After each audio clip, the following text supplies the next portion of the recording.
안녕하세요. 말씀 메이커리 393번째 시간 기도하심으로 시작하겠습니다. 거룩하신 주님 감사합니다. 주님의 말씀을 묵상합니다. 성령님께서 말씀에 조명이 되어 주시옵소서. 우리 주 예수 그리스도님의 이름으로 기도합니다. 아멘. 네, 오늘 보실 말씀은 누가복음 7장 1절에서 10절까지의 말씀입니다. 예수님께서 자기의 모든 말씀을 백성들에게 들려주신 뒤에 가버나움으로 가셨다.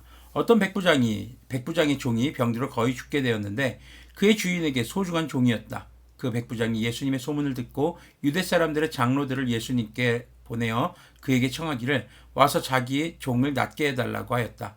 그들이 예수님께로 와서 간곡히 탄원하기를 그는 선생님에게서 은혜를 받을 만한 사람입니다. 그는 우리 민족을 사랑하는 사람이고 우리에게 회당을 지어주었습니다 하였다.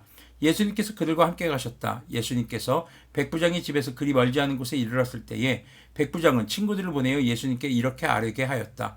주님, 더 수고하실 것 없습니다. 저는 주님을 내 집에 모셔드릴 만한 자격이 없습니다.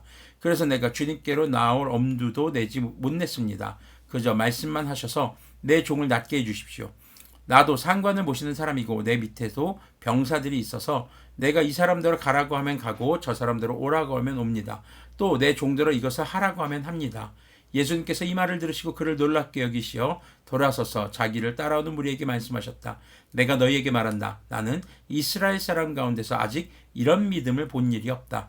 심부름 왔던 사람들이 집에 돌아가서 보니 종은 나아 있었다. 자, 예수님의 구원이 이스라엘 백성들만을 위한 것을 아니었던 것을 이 본문을 통해서도 우리는 확인해 볼 수 있습니다. 오늘 본문에 나오는 백부장은요, 백부장이란 말 뜻은 100명의 부하를 거느린 사람들입니다. 100명을 통솔 하는 장이란 뜻이죠. 자, 그러면 여기서 백부장은 로마 군인입니다. 로마 군인의 장교인 것이죠. 왜냐하면 당시 이스라엘이 로마의 압제 가운데 있었거든요. 자, 당시 이스라엘 사람들에게 그런 원수 같은 존재는 누구였을까요? 바로 로마 사람들이고 그 중에서도 그 군인들이었겠죠. 우리가 일제강점기에 그랬던 것처럼요. 자, 백부장은요, 자신의 말을 전할 사람들을 보내는데 첫 번째 사람들이 바로 유대인의 장로들이고 두 번째는 그의 친구들이었습니다. 자, 이렇게 유대교의 장로들을 보낸 이유는요, 당시 유대인들은 이방인들과 함께하는 것을 꺼려했습니다. 그래서 예수님께 자신의 종을 낫게 해달라고 부탁할 때 예수님께서 유대인인 것을 생각하고 그 유대인의 문화를 존중하는 태도를 보여주고 있는 것이죠.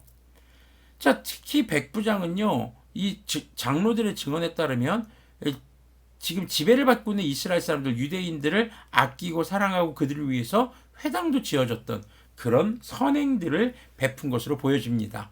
자, 그런데요, 이 백부장의 태도가 굉장히 놀랍습니다. 예수님께서 자기의 집에 오지 않으셔도 된다는 겁니다. 예수님의 방문을 거절한 걸까요? 그것이 아닙니다. 감당할 수 없다는 거죠. 지극히 겸손한 태도인 것입니다. 자, 이것은 예수님의 방문을 부담스러워하거나 꺼리는 것이 아니라 예수님에 대한 공경과 믿음이 바탕이 된 그런 행동이었던 것이죠. 예수님께서 말씀만 하셔도 자신의 종이 나을 것이라는 믿음을 가지고 있었던 것입니다.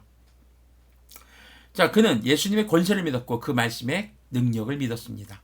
예수님은 이런 백부장의 태도가 이스라엘 사람들에게서는 찾아볼 수 없는 믿음이라고 칭찬하십니다. 자, 그가 칭찬받은 이유를 정리해보면요, 지배받고 있는 사람들, 바로 유대 민족에 대해서 선행을 베풀었고 또 자신의 종이지만 아끼는 모습을 보일 수 있습니다. 그리고 주님의 말씀의 능력을 믿고 있는 그 믿음인 것이죠. 자, 이런 백부장의 모습은 주님께서 강조하시는 행하는 믿음이었습니다. 주님께서 기뻐하시는 믿음의 소유자는 이렇듯 말씀을 아는 것에 그치지 않고 자신의 위치에서 자신이 할 수 있는 믿음의 행동을 행하는 것임을 우리는 기억해야 할 것입니다. 그래서 오늘 말씀 제목이 바로 찐 믿음입니다. 찐 믿음은 바로 주님의 말씀을 지켜 행하는 것입니다. 기도하겠습니다. 거룩하신 주님 감사합니다. 백부장의 믿음을 봅니다. 어려운 자들, 억눌린 자들을 외면하지 않고 그들을 돕는 모습, 자신의 종이라 할지라도 그를 아끼고 사랑하는 모습, 그리고 예수님의 말씀을 존중하고 또 믿고 그 권세를 철저히 믿었던 그 백부장의 모습을 보며 우리가 행함이 있는 믿음의 소유자가 되기를 간절히 소망해 봅니다. 그렇게 주님 앞에 정말 믿음으로 서는 자, 정말 하나님의 말씀을 의지하고 우리가 우리 주변에 억눌리고 어려운 자들에게 베풀 수 있는 그런 행함이 있는 믿음의 소유자들이 될 수 있도록, 그런 찐 믿음의 소유자들이 될 수 있도록 긍휼을 베풀어 주시옵소서. 우리 주 예수 그리스도님의 이름으로 기도합니다. 아멘.